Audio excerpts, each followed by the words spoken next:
La Bible, qu'est-ce que c'est exactement? 73 livres. La Bible, ce n'est pas un seul livre, mais un ensemble de pas moins de 73 livres. Le mot Bible vient du grec biblia, qui veut dire livre. Ces livres ont été écrits à différentes époques et sont aussi très différents du point de vue de la langue, de la forme et du contenu. Et pourtant, il y a une constante dans la Bible. Tous les livres parlent que la voix de Dieu emprunte avec les hommes et les hommes avec Dieu. Dans la Bible, on rencontre des gens qui se posent des questions très importantes, des questions que tu t'es déjà posées toi aussi. D'où est-ce que tu viens? Où vais-je? Pourquoi y a-t-il des choses qui existent et d'autres pas? Pourquoi suis-je sur la terre? Pourquoi dois-je mourir? Ma vie a-t-elle un sens, puisque je finirai tout de même par mourir? Qu'est-ce qui fait bon? Qu'est-ce qui est bon et qu'est-ce qui est mauvais? Dois-je... Que dois-je faire pour être heureux?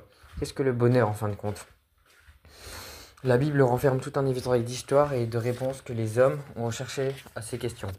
La Bible, ce n'est pas un livre scientifique qui explique tout sur le monde et sur l'homme, sur les origines et la fin du monde. Par exemple, si tu veux apprendre ce genre de choses, il vaut mieux te plonger dans un bon livre de physique. La Bible n'est pas non plus un livre d'histoire, bien sûr, on y parle de nombreux événements qui sont vraiment arrivés. Mais le but n'était pas de faire une relation précise avec ces événements. Les auteurs de la Bible ne s'intéressent pas tant à l'aspect extérieur des choses qu'à leurs aspects intérieurs.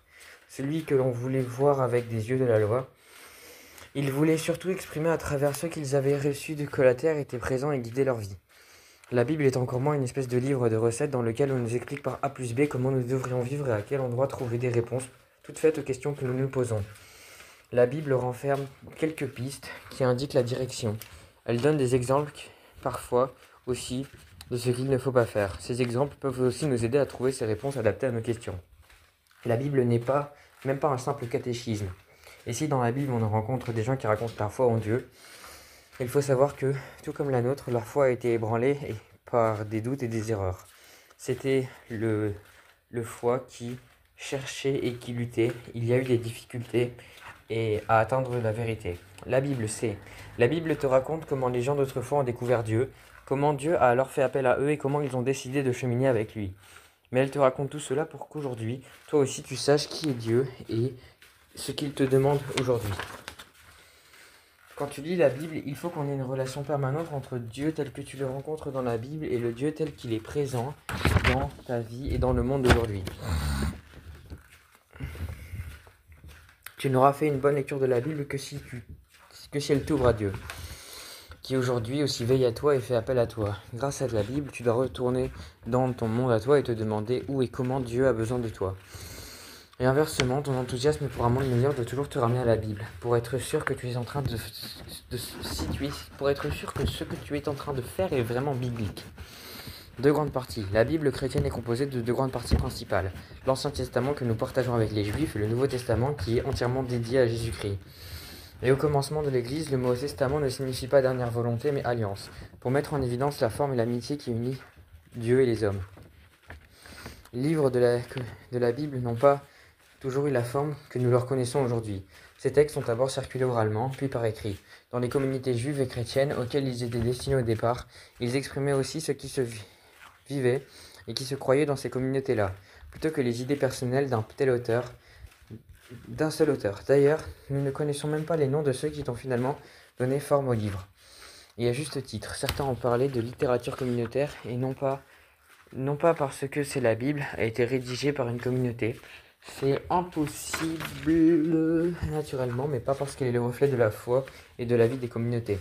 L'Ancien Testament a été rédigé en hébreu, en araméen et en grec. Le Nouveau Testament en grec uniquement. Les textes bibliques qu'on lit à l'église ou que tu utilises en classe ou à la maison sont bien évidemment des traductions. L'Ancien Testament. Les chrétiens divisent l'Ancien Testament en 4 parties. La première partie est le Pentateuque, est égal le livre en 5 parties, que les Juifs appellent la Torah. Ces 5 premiers livres de la Bible portent un nom gréco-latin. Tu as certainement déjà entendu parler de la Genèse ou de l'Exode. Ces livres racontent l'histoire tournementée d'Israël depuis sa création jusqu'à l'arrivée en terre promise. La deuxième partie de l'Ancien Testament contient les chroniques historiques, par exemple le livre de Samuel et des rois. Il raconte comment Israël, depuis l'arrivée en terre promise jusqu'à l'exil du peuple juif à Babylone.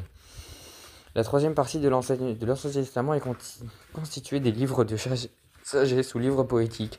Il renferme un trésor de sagesse sous forme de diction et de proverbes. Les psaumes sont le livre de prières d'Israël. On y trouve de magnifiques prières en vers dans lesquelles les gens se demandent, implorent et se plaignent, puis remercient, louangent et glorifient. Tu te reconnaîtras dans ces chants et tu apprendras à prier. La quatrième partie de l'Ancien Testament est constituée des livres prophétiques. Il y a évidemment ceux que l'on appelle les grands prophètes, Isaïe, Jérémie, avec les Lamentations et Baruch.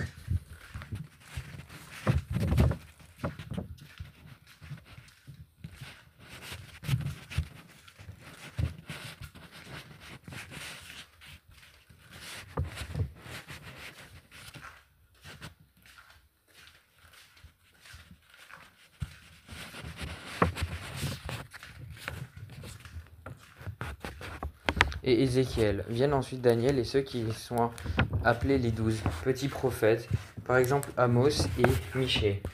Il faut bien comprendre le mot prophète. Ce n'est pas quelqu'un qui veut prédire l'avenir, mais quelqu'un qui ose parler librement et sans contrainte au nom de Dieu. Les prophètes commencent d'ailleurs toujours leur discours par « Ainsi parle le Seigneur ».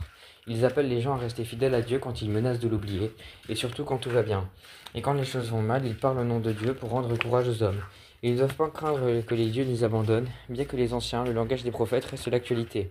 On pourrait recopier certains textes intégralement, sans y changer une virgule, sur les calicots que l'on porterait dans une manifestation contre l'exploitation et l'oppression des plus faibles et des plus pauvres. Les 12 petits prophètes ne sont pas petits parce que leur message est de moindre valeur, mais parce qu'ils n'ont laissé qu'un petit livre, parfois même quelques chapitres seulement. Le Nouveau Testament. L'appellation Nouveau Testament n'est apparue qu'au IIe siècle après Jésus-Christ.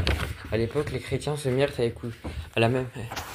accorder la même autorité à certains écrits de leur propre cercle qu'au livre saint qui leur venait des Juifs et qu'ils leur décidèrent alors d'appeler Ancien Testament.